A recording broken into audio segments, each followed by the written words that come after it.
كثيرا ما يفرز الكلام على خلافه فيجعل غير الظاہر سائل كالسائل.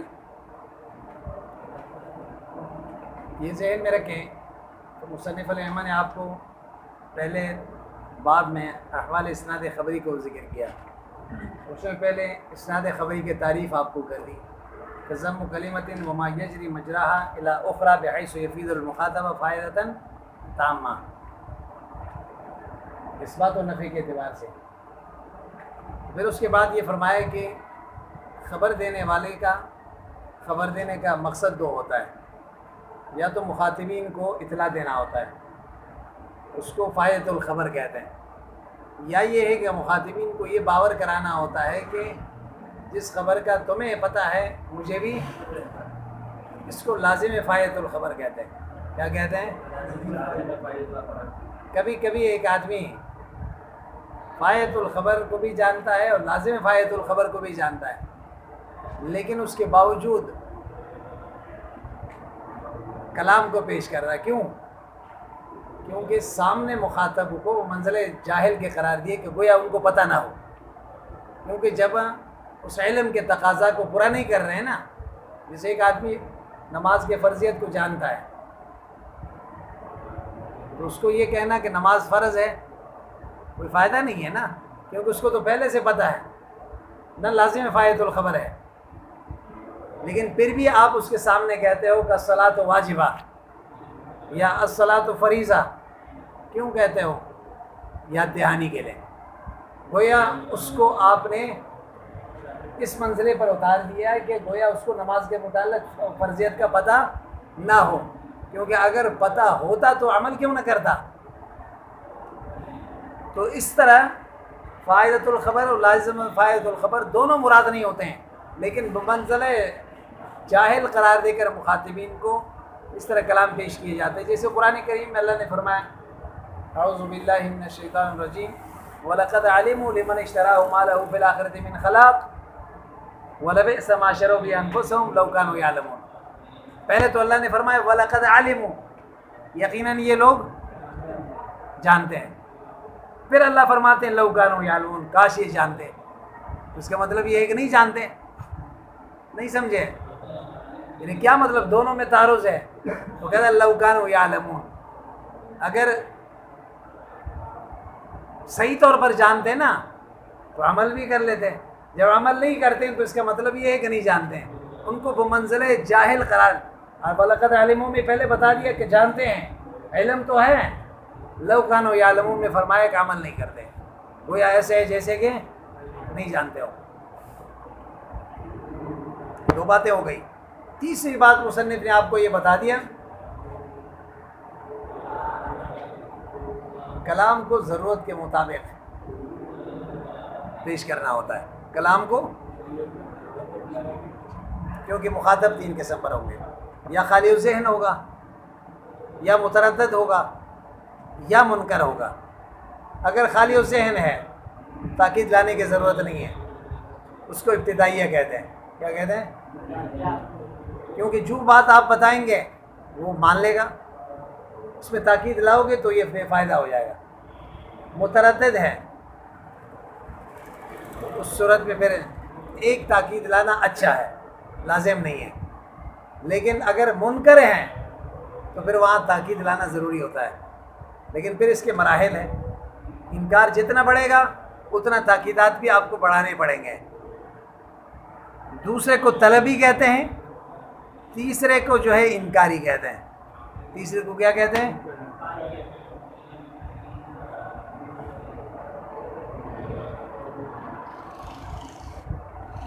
اب اسی کے مطابق اگر کوئی کلام پیش کرو گے تو اس کو اخراج الکلام علی مقتضی الظاہر، کلام کو مقتضی الظاہر کے مطابق پیش کرنا کہتے ہیں. آپ نے پرواہ نہیں کی، سامنے منکر ہے یا خالی الذہن ہے یا متردد ہے، تینوں کے لیے ایک جیسے کلام پیش کر رہے ہو تو یہ مقتضی الظاہر کے مطابق ہے. اب یہاں سے مصنف فرما رہے ہیں کبھی کبھی کلام مقتضی الظاہر کے خلاف بھی پیش کیے جاتے ہیں. مقتضی الظاہر تو ابھی بتا دیا نا آپ کو، کلام کو جس طرح ہے اسی کے مطابق پیش کرنا. کبھی کسی عذر کی وجہ سے مقتضی ظاہر کے خلاف ہی پیش کیا جاتا ہے. ایک آدمی سائل نہیں ہے، اس کو آپ نے کیا بنا دیا؟ سائل بنا دیا. کیوں؟ آپ کے سامنے کوئی ایسے نشانی آ گیا ہے کہ جس سے آپ نے اندازہ لگایا کہ اس میں کوئی تشنگی ہے اور یہ سوال کر لے گا. بات سمجھ میں آئی نا؟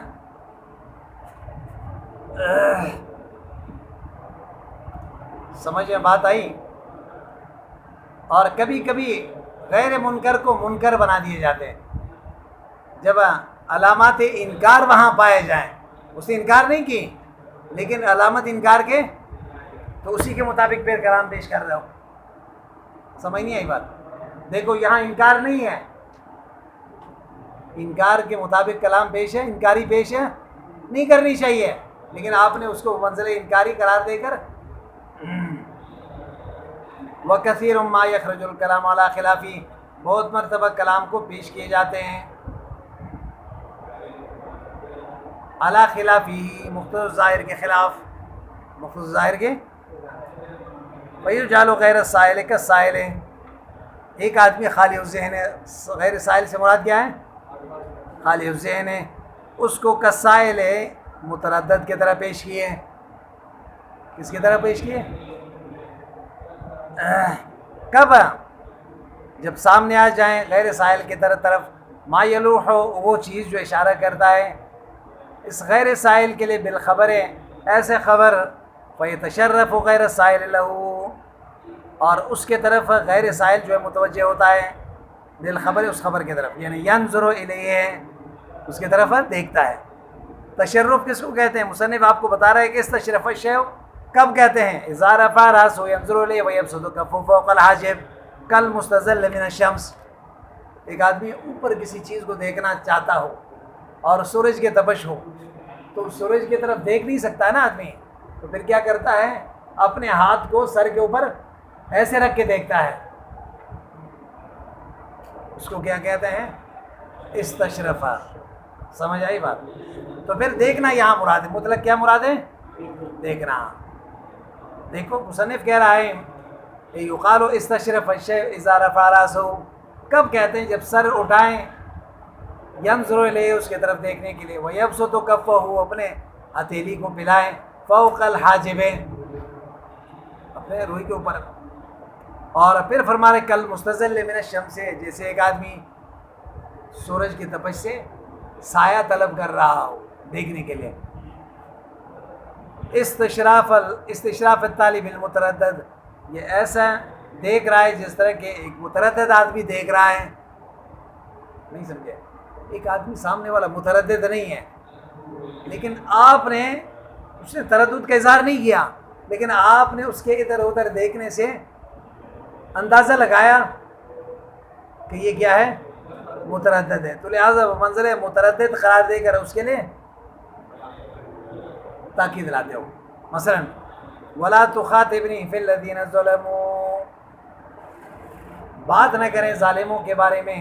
لا تدعانی یا نوح فی شان قومک، کچھ لوگ تباہ ہو جائیں گے، ان کے لیے سفارشیں نہ کریں کہ اللہ وہ کیوں تباہ ہو گیا، وہ تو میرا بیٹا تھا. وَإِسْتِدْفَاءُ الْعَذَابِ عَنْهُمْ بِشَفَاعَتِكَ، ان کے لیے عذاب ہٹ جائیں آپ ان کے لیے سفارش کریں، ایسا نہ کریں. ولا تخاطبنی کا یہ مطلب ہے عذاب آ جائیں تو ان کے لیے سفارش کا درخواست نہ کریں کہ عذاب نہ آئے ان کے لیے. فَهَذَا الْكَلَامُ يَلُوحُ بِالْخَبْرِ تَلْوِيحًا، یہ ایک اشارہ سے بتا رہا ہے، کوئی اشارہ بتا رہا ہے کہ بِأَنَّهُ قَدْ حَقَّ عَلَيْهِمُ الْعَذَابُ، کیا بتا رہا ہے؟ کہ عذاب ہر صورت میں آئے گا، ظاہر ہوگا. فصار المقام مقام ان يتردد المخاطب في انه هل صاروا محكوما عليهم بالاغراق ام لا. جب اس آیت سے یہ بتا دیا نا، آیت سے اللہ نے فلا تخاطبنی فی الذین ظلموا میں کس کی طرف اشارہ کر دیا؟ منکر کے لیے عذاب آئے گا. نو، اس میں اس بات کی طرف اشارہ ہے یا نہیں؟ اب سننے والے نے یہ کہا عذاب تو آئے گا، پتہ نہیں کیسے عذاب آئے گا، پانی میں غرق ہوں گے، یا ہوا چلے گی، یا آسمان سے پتھر برسیں گے، یہ کیا ہوں گے؟ نوعیت عذاب کے کیا ہوں گے؟ اللہ نے فرمایا انہم مغرقون، یقیناً یہ غرق ہونے والے ہیں، پانی میں غرق ہوں گے۔ اب دیکھو یہاں پہ انہم مغرقون، انہ کس کے لیے لایا؟ یہاں تاکید کی ضرورت نہیں تھی۔ کیوں؟ جب نوح علیہ السلام کو اللہ نے فرمایا وَلَا تُخَاطِبْنِي فِي الَّذِينَ ظَلَمُوا، ظالموں کے بارے میں میرے سے بات نہ کریں،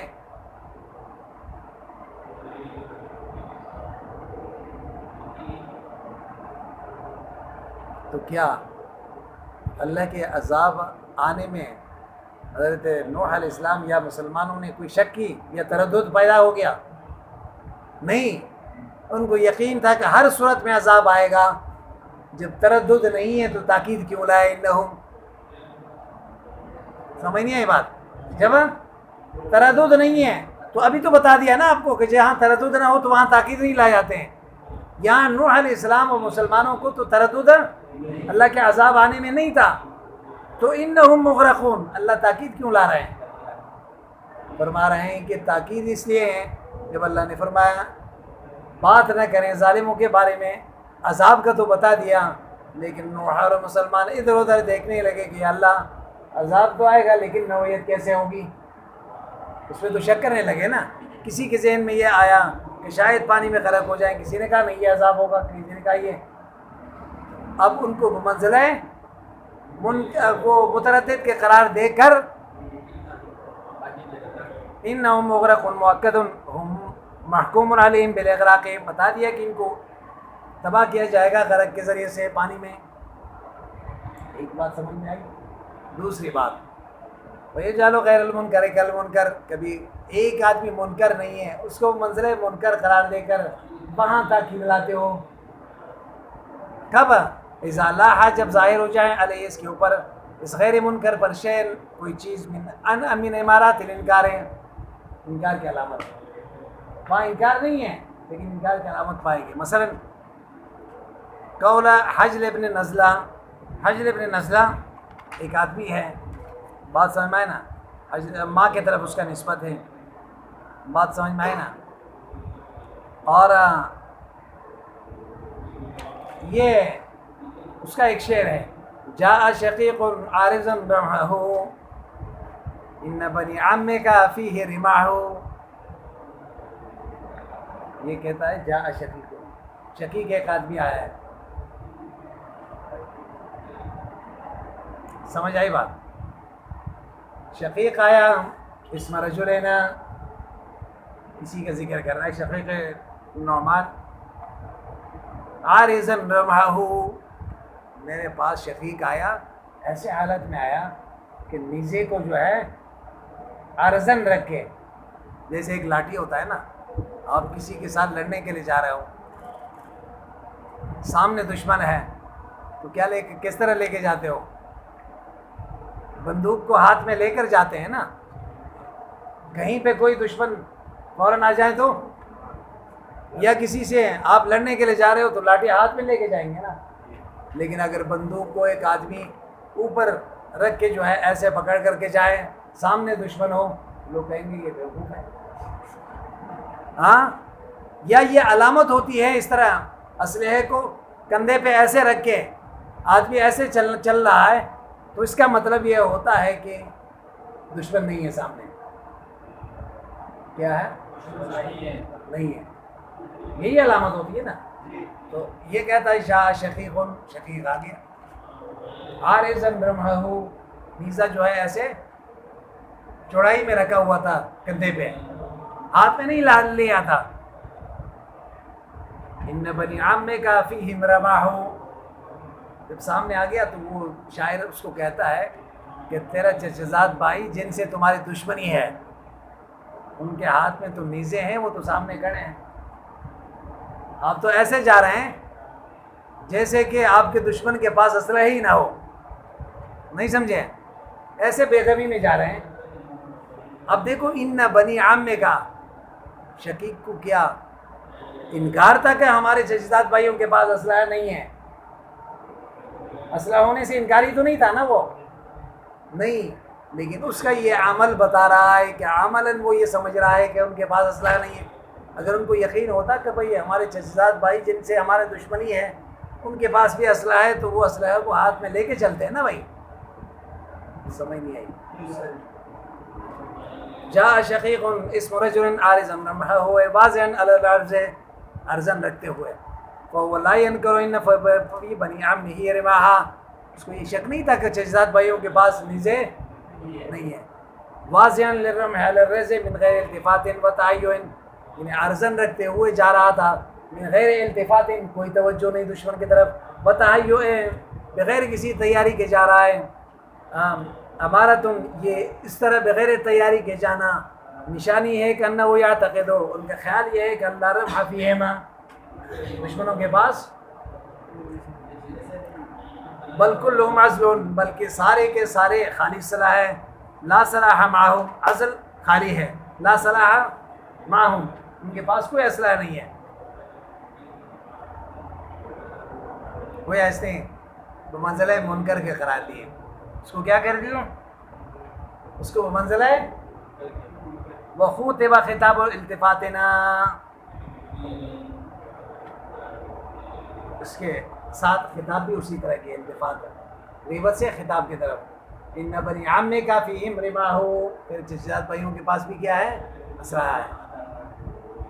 مؤکد بإنا، دیکھو انا یہاں تاکید کیا لایا، وفی البیت علامہ اشارہ الیہ، شعر میں اشارہ ہے اس بات کی طرف جس کی طرف امام مرزوقی نے ذکر کیا ہے کہ تحکم و استہزاء کانہ یرمی بانہ من الضعف والجبن بحیث لو علم ان فیہم رماحا لما التفت لفت الکفاہ لم تق یدہ علی حمل الرماح علی طریقتنا۔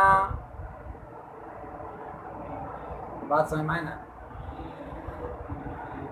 کہتا ہے کہ امام مرزوقی ایک اور بات کر رہا ہے۔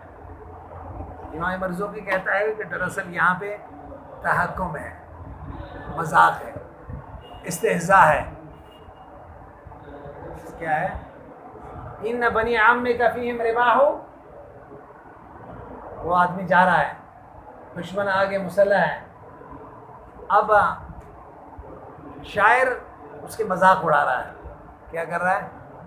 مذاق اس طرح اڑا رہا ہے، یہ کہتا ہے تیرے چچزاد بھائیوں کے پاس بھی نیزے ہیں، کیا مطلب، یعنی اس طرح آپ اس راستے سے جا رہے ہو، اس لیے جا رہے ہو کہ آپ کو یقین ہے کہ اس راستے میں دشمن، ورنہ آپ کو اگر بالفرض پتہ ہوتا کہ اس راستے میں دشمن ہے کبھی اس راستے پہ ہی آپ نہ چلتے۔ آپ تو اتنے کمزور دل ہیں، دل کے اعتبار سے آپ تو اتنے کمزور ہیں، اگر آپ کو پہلے سے پتہ ہوتا کہ اس راستے سے دشمن جا رہا ہے یا بیٹھا ہوا ہے اس راستے میں تو کبھی اس راستے پہ آپ، یہ گویا شقیق کے مذاق اڑا رہا ہے۔ کیا کر رہا ہے بھائی؟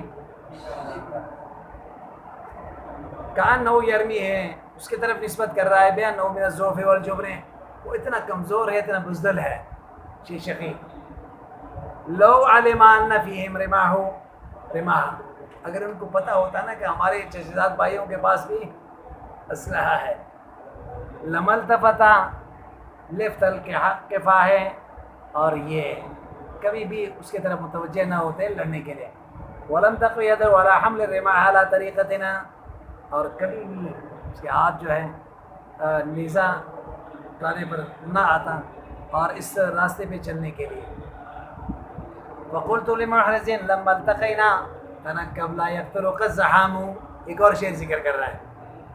ایک شاعر کہتا ہے میں نے محرز سے کہا، محرز بھی ایک آدمی ہے، لما التقینا، جب ہم اور وہ آمنے سامنے ہو گئے، التقاء کا معنی کیا ہے؟ یعنی محرز ہمارا دشمن تھا، وہ ہمارے سامنے آ گیا نا لڑنے کے لیے، میں نے اس کو کیا کہا؟ تنقب، ہٹ جا، لا یقتلک الزحام، ایسا نہ ہو کہ رش میں کہیں روند جاؤ گے۔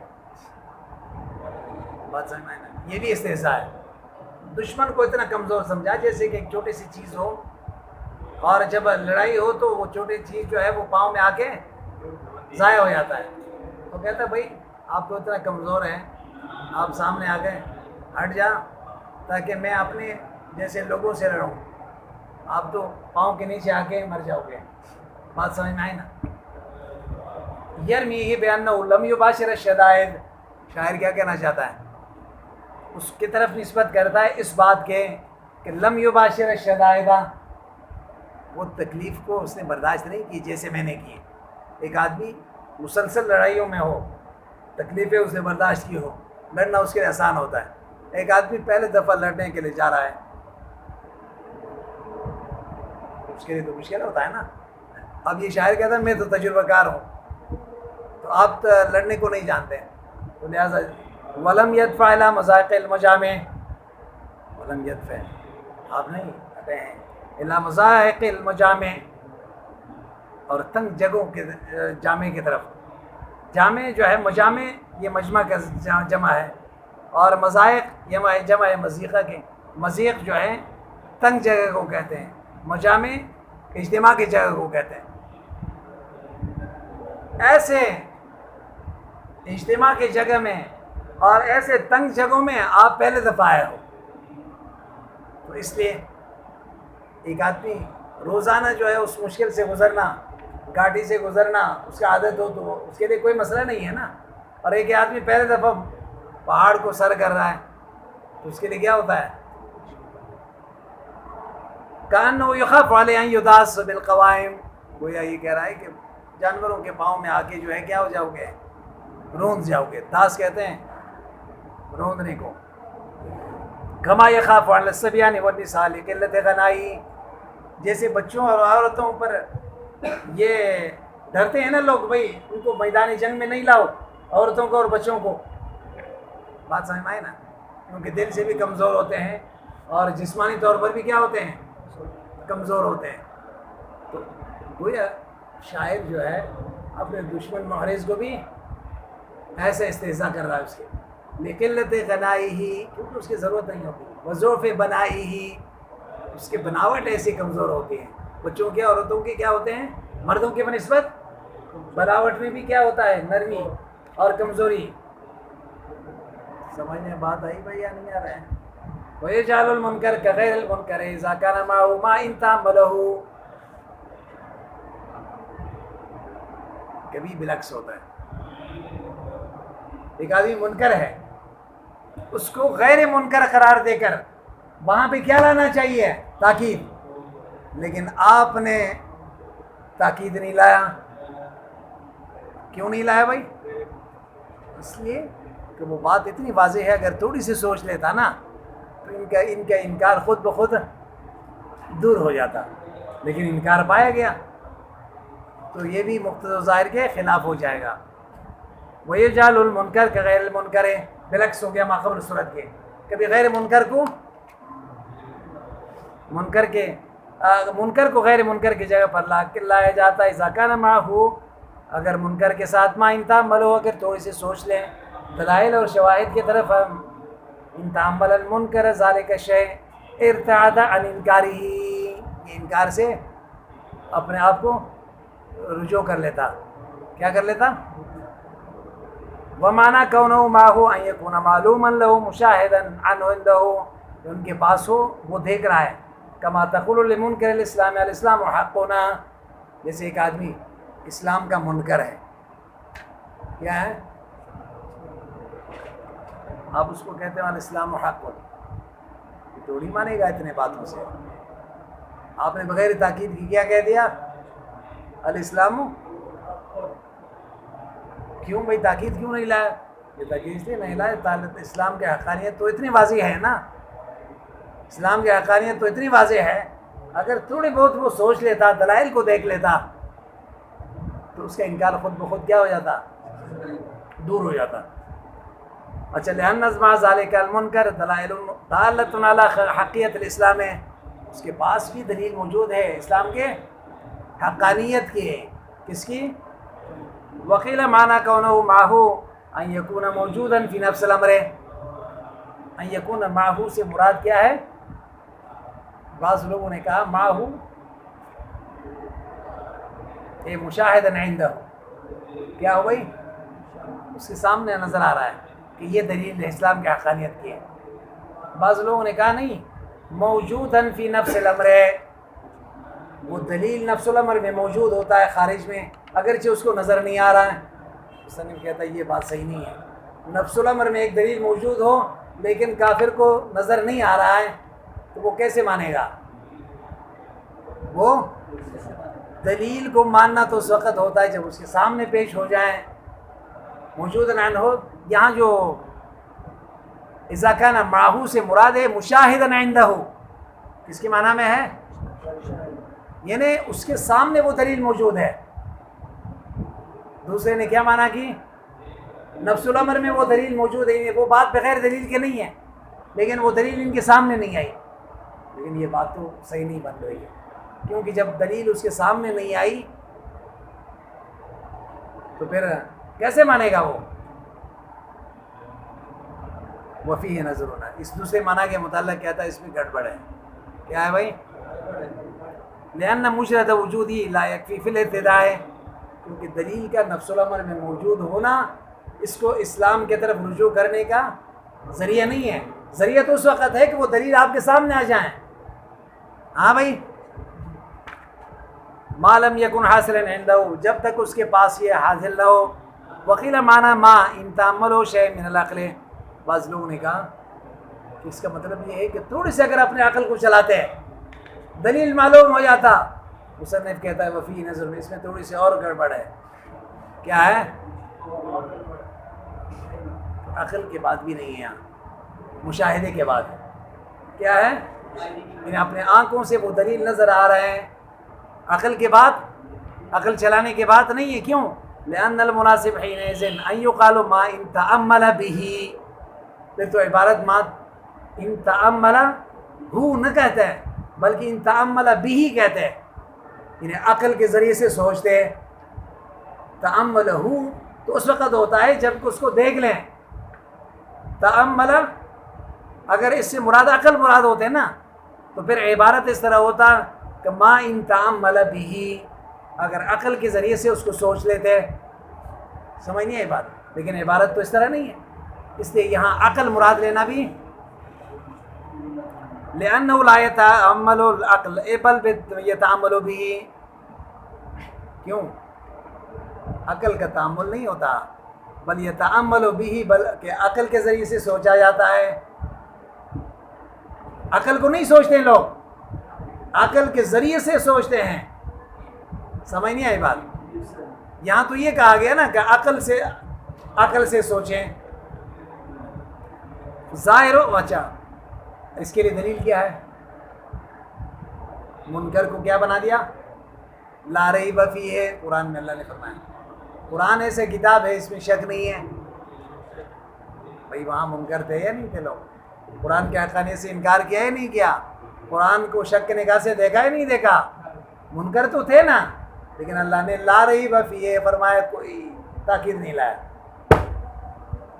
قرآن ایسے کتاب ہے اس میں ریب نہیں ہے، شک نہیں ہے، کوئی تاکید رہنا چاہیے۔ یہ بتانا چاہتے ہیں کہ قرآن کی حقانیت تو بالکل آپ کے سامنے ہے۔ قرآن پڑھ کر تو دیکھیں، قرآن کے رموزات کو تو دیکھ لیں، خود بخود آپ کو اندازہ ہو جائے گا، عقل چلانے کی ضرورت نہیں ہے۔ سمجھ نہیں ہے بات؟ تو اس لیے منکر کو کیا بنا دیا؟ غیر منکر۔ تو اس وجہ سے تاکید ہے نو مثال النجال المنکر الحکم غیری، منکر کو غیر منکر کی طرح بنا دیا، وہاں پہ تاکید کو چھوڑ دیا اس وجہ سے۔ وہ بیان ہوا ان معنی لا ریب فیہ لیس القرآن بمزنۃ للریب، قرآن تو شک کی گنجائش ہی نہیں ہے۔ قرآن میں شک کی ولا ينبغي ان يرتاب فیہ، مناسب نہیں ہے کہ اس میں کوئی شک کر لیں۔ وَهَذَا الْحُكْمُ مِمَّا يَنْكَرُهُ كَثِيرٌ، لیکن بہت سے لوگوں نے انکار کیا نا قرآن کے من المخاطبین، لیکن نزل انکارہم منزلۃ عدمی ہی، ان کے انکار کو منزلہ عدمی انکار کے قرار دیے گئے۔ ان کے انکار کو کیا کر دیا؟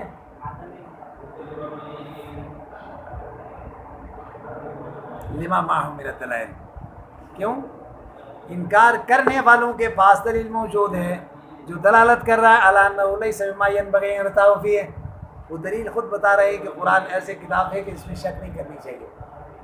تھوڑی سی وہ ان دلائل کو دیکھ لیتے ہیں نا، آنا تھا، آپ نے تاکید نہیں لایا، اس کے بجائے آپ مختصر سے الفاظ استعمال کرتے ہیں ماتن، وہ جامع بھی ہوتے ہیں۔ اشارے کہہ رہا ہے وہ کیا؟ تنزیل وجود الشیء منزلۃ عدمہ ہی، ایک چیز موجود ہے اس کو بمنزلہ معدوم قرار دی، انکار پایا گیا لیکن اس انکار کو اہمیت ہی نہیں دی، شک پایا گیا لیکن اس شک کو نظر انداز کر دیا۔ سمجھ نہیں آئی بات؟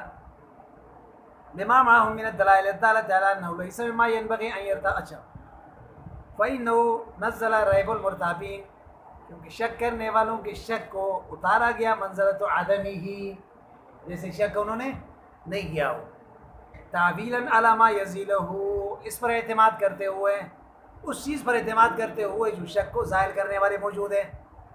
شک تو وہاں ہوتا ہے نا جہاں اس شک کو ظاہر کرنے والے نہ ہو، لیکن قرآن کے حقانیت تو خود قرآن کے الفاظ سے پتہ چلتا ہے۔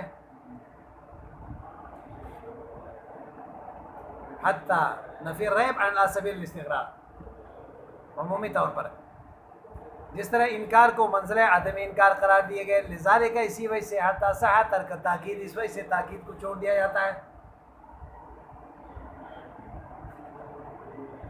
بات آئی سمجھ میں یا نہیں آئی؟ ہاں بھائی، وہاں قضائے مثل اعتبارات الاثبات اعتبارات النفی ہے، یہ بات ختم ہو رہی ہے۔ تو پھر یہی مسئلہ جس طرح اثبات میں ہوتا ہے نا، اسی طرح نفی میں بھی ہے۔ من التجرید عن التاکید فی الابتدائی والتقویۃ بمؤکد، دیکھو یہ جو ابتدائیہ ہے، طلبی ہے اور انکاری ہے، تینوں قسمیں ذکر کیا تھا اثبات میں، تو یہی تین قسمیں نفی میں بھی ہیں، یہی تین چیزیں کس میں بھی ہیں؟ نفی میں بھی ہیں۔ کیسے؟ من التجرید علی المؤکدات فی الابتدائی، نفی میں بھی اگر ابتدائی ہو تاکید نہیں لاؤ، وہ تقویتی بمؤکد استحسانا فی الطلبی، اگر نفی طلبی ہو، نفی میں تردد ہو تو ایک تاکید لانا اچھا ہے۔ وہ وجوب التاکید بحسب الانکار، اگر کوئی نفی سے انکار کر رہا ہے، کیا کر رہا ہے؟ تو وہاں ایک تاکید لاؤ، تقول لخالی الذہن، اب مثال ذکر کر رہا ہے، نفی کا مثال، اگر خالی الذہن ہو تو آپ کہو ما زید قائمہ، آپ کیا کہتے ہو؟ کوئی تاکید نہیں لایا، زید کھڑا نہیں ہے۔ سمجھ میں بات آئی؟ کیونکہ کسی نے زید کے قیام کا انکار اگر طلبی ہو، ما زید بقائمنا، ما زید، بات سمجھ میں آئی نا؟ یہ طلبی کی صورت میں، کس کی صورت میں؟ اور جب بقائمن کہا تو اس سے ایک گنا تاکید پیدا ہو گیا۔ وللمنکر واللہ ما زید بقائمنا، واللہ والا حاصل القیاس، اسی طرح آگے جاؤں، جتنا انکار بڑھے گا اتنا تاکیدات بھی بڑھیں گے۔ بات سمجھ میں آئی؟ چلیے۔